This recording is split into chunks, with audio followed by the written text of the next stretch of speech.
നമ്മുടെ union bank of ഇന്ത്യയുടെ അക്കൗണ്ടിനകത്തുള്ള mini statement നമുക്കിങ്ങനെ എളുപ്പത്തിൽ നമ്മുടെ ATM കൗണ്ടർ മുഖാന്തരം എടുക്കാം എന്ന കാര്യത്തെ പറ്റിയാണ് ഇന്നത്തെ വീഡിയോയിൽ നമ്മൾ സംസാരിക്കാനായിട്ട് പോകുന്നത്. അപ്പൊ നമുക്കിനി കൂടുതൽ കാര്യങ്ങളോട് തന്നെ പോകാം.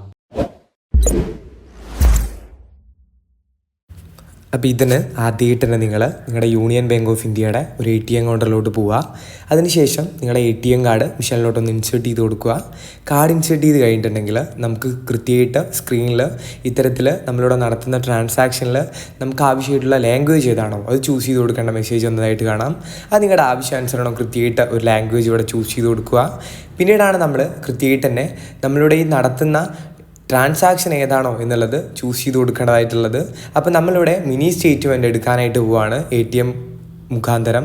അപ്പോൾ അതിനായിട്ട് നമ്മൾ മിനി സ്റ്റേറ്റ്മെൻറ്റ് എന്നുള്ള ആ ഓപ്ഷനിൽ കൃത്യമായിട്ട് ടാപ്പ് ചെയ്യുക. ശേഷം അവർ നമ്മുടെ അക്കൗണ്ട് ടൈപ്പ് സെലക്ട് ചെയ്ത് കൊടുക്കാനായിട്ട് പറയുന്നുണ്ട്. സേവിങ്സ് അക്കൗണ്ടാണോ കറണ്ട് അക്കൗണ്ടാണോ എന്നുള്ളത് നിങ്ങൾ കൃത്യമായിട്ട് നിങ്ങളേത് എങ്ങനെയാണെന്ന് വെച്ചിട്ടുണ്ടെങ്കിൽ അതേപോലെ തന്നെ സെലക്ട് ചെയ്ത് കൊടുക്കുക. പിന്നീടാണ് നമ്മൾ കൃത്യമായിട്ട് തന്നെ നമ്മുടെ ATM പിൻ നമ്പർ ഏതാണോ അത് എൻ്റർ ചെയ്ത് കൊടുക്കേണ്ടത്. ആ 4 അക്ക പിൻ നമ്പർ തെറ്റൊന്നും കൂടാതെ എൻ്റർ ചെയ്തതിന് ശേഷം നിങ്ങൾ ജസ്റ്റ് ഒന്ന് വെയിറ്റ് ചെയ്യേണ്ടതായിട്ടുണ്ട്. വെയിറ്റ് ചെയ്ത് കഴിയുമ്പോൾ തന്നെ കൃത്യമായിട്ട് നിങ്ങൾക്ക് സ്ക്രീനിൽ മിനി സ്റ്റേറ്റ്മെൻറ്റ് കാണാനായിട്ട് കഴിയും. അതേപോലെ തന്നെ ഒരു ഇത്തരത്തിലുള്ള പ്രിൻറ്റും നിങ്ങൾക്ക് ലഭിക്കുന്നതാണ്. നിങ്ങളുടെ കൃത്യമായിട്ടുള്ള ലാസ്റ്റ് ട്രാൻസാക്ഷൻസ് ഡീറ്റെയിൽസ് ഉൾപ്പെടെയുള്ള ആ മിനി സ്റ്റേറ്റ്മെൻറ്റ് ലഭിക്കുന്നതാണ്. നമ്മുടെ വീഡിയോ ഇത്ര മാത്രമേ ഉള്ളൂ. ഈ വീഡിയോ നിങ്ങൾക്ക് ഉപകാരപ്രദമാണെങ്കിൽ ഒന്ന് ലൈക്ക് ചെയ്ത് പോവുക. അതേപോലെ നമ്മുടെ ചാനൽ സബ്സ്ക്രൈബ് ചെയ്ത് പോകുന്ന കാര്യം കൂടി ഒന്ന് പരിഗണിക്കുക.